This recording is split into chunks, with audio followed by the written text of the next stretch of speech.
So your Mally Finn sort of casting method, do you think that that helped save a possible casting mistake down the line, since actors are so good at coming in and being something that maybe they sense you want them to be, and then you doing this sort of detective work behind the scenes and really sort of snuffing out sort of who someone really is? Do you think that really helped save any casting mistakes that may have happened if you hadn't tried that method?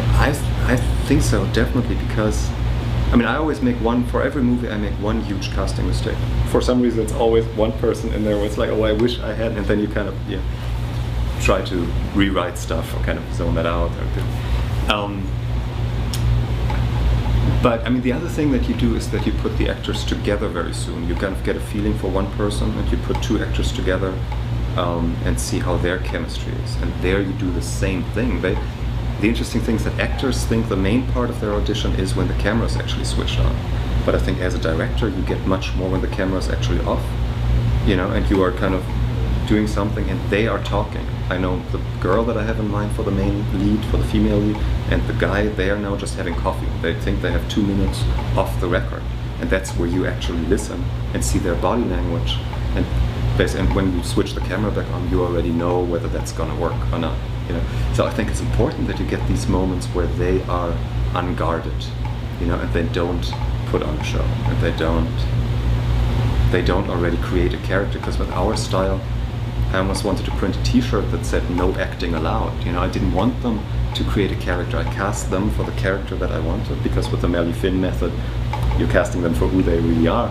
So that you get all this artifice out of their head and let them just emotionally react to the situation the way they would actually react, which is really hard for actors to switch to, because I think they're so trained to create a character and to do the step of how would this character react to the situation. But the problem is that it's a very intellectual process. Your goal, I think, as a director is always to get them out of their heads and to just have them react without thinking about it. But that's really hard if they have to try to think about what the character might think. So to get that out of the way, I think that way of auditioning really helps. We also heard from you that you believe in giving actors freedom and you believe in long takes. Can you tell us about working with actors this way and why? I mean, the great advantage of video, is that you have as many takes as you want, especially in an independent film where you don't have producers looking over your shoulder and the time restrictions and all that. So you can do these long takes, and the great thing is that actors, because they are trained that way, they'll come in with a certain take on a scene. They have an idea of how they want to present that scene. But in this technique that we were using, you immediately see that because it's artificial, because it's acting, So you have to give them a couple of takes to kind of present their idea. And then they'll reach the point where they're saying, I don't know what else to show you, I've shown you everything, all the ideas that I had. And then I know now it's getting good, because now they're out of ideas, which means there's nothing preconceived in their head anymore. They are gonna react to the moment. They're finally open to listen to their scene partner, because that's the only impulse they are getting, And then you do that for a couple of takes, for 5, 6 takes or something.